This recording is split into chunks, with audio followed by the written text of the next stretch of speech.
Olá, hoje a gente vai tentar mudar um pouco a forma como se enxerga o investimento em ações. A ideia é deixar de lado o ruído do mercado e começar a pensar como os verdadeiros profissionais.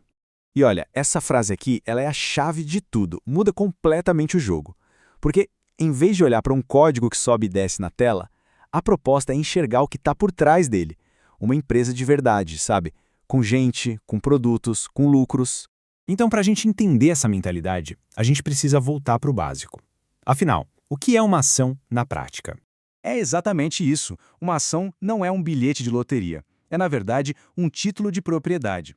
Quando alguém compra uma ação da Petrobras ou do Itaú, por exemplo, essa pessoa está se tornando dona, sócia de um pedacinho daquela companhia. E essa ideia fica bem mais concreta assim, ó. Imagina uma empresa que tem 1 milhão de ações no total.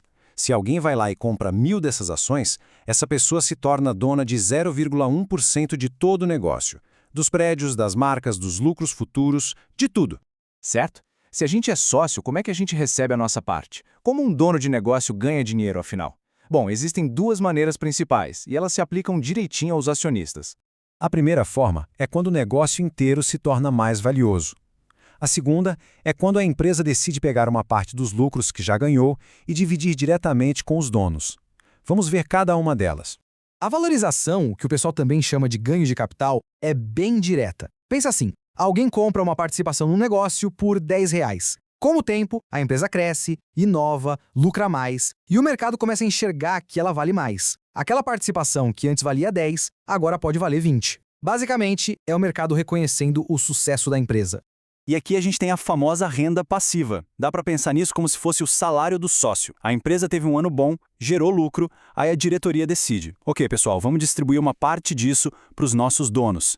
Esse dinheiro cai direto na conta do acionista. É a recompensa pelo sucesso real do negócio. E aqui no Brasil, o sócio pode até escolher que tipo de participação quer ter. As ações ordinárias, com final 3, dão direito a voto nas decisões da empresa.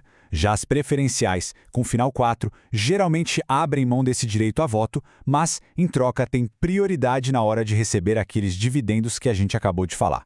Agora, voltando para a mentalidade de dono. Se o preço de uma ação deve refletir o valor do negócio, o que o investidor profissional realmente analisa para tentar descobrir esse valor? Essa é a pergunta de US$ 1 milhão, né? E a resposta para ela é o que separa os amadores dos profissionais. Existe o que o mercado olha no dia a dia e existe o que o verdadeiro dono do negócio foca para o longo prazo. O mercado no curto prazo é movido por expectativas. Notícias sobre a economia, boatos sobre a gestão, o humor geral dos investidores. Sabe, tudo isso cria as flutuações de oferta e demanda que a gente vê nos gráficos. É o ruído. E aqui está a grande virada de chave. O investidor profissional sabe que esse ruído todo passa. O que fica, o que realmente gera valor ao longo dos anos, é a qualidade fundamental da empresa. Então, o checklist do profissional é outro. A análise se concentra em perguntas de dono. Coisas como: essa empresa dá lucro de forma consistente? Ela tem algo que a protege dos concorrentes? A dívida dela está controlada? A equipe que comanda é competente? O setor em que ela atua tem futuro? Essa é a verdadeira análise de valor. Mas claro, ser dono de um negócio não envolve só lucros, envolve riscos. E ignorar esses riscos é talvez o maior erro que o iniciante pode cometer. Esse número não está aqui para assustar, mas sim para alertar. Assim como o negócio pode prosperar em muito, ele também pode enfrentar crises severas. E como sócio, o investidor participa tanto dos ganhos quanto das perdas. É fundamental entender isto aqui. O capital investido não tem garantia. Se a empresa escolhida for mal administrada ou se o setor dela sofrer uma grande crise, o valor daquela participação pode cair, e cair muito. O risco do negócio é o risco do acionista. Simples assim. Certo. Então vamos juntar tudo isso. Qual é a filosofia que une a análise do negócio, os lucros e os riscos numa estratégia que faz sentido?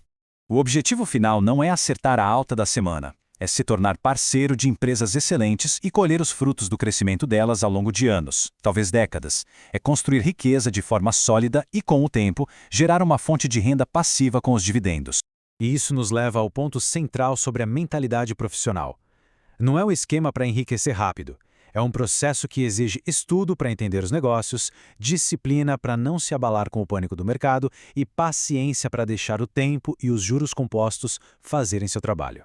E eu termino com esta pergunta para reflexão, porque a resposta que cada um dá para ela define que tipo de investidor se é. A cotação do dia é apenas a opinião do mercado naquele momento. Agora, a qualidade do negócio, aí sim é o fato que gera valor de verdade. A escolha de onde focar a atenção faz toda a diferença.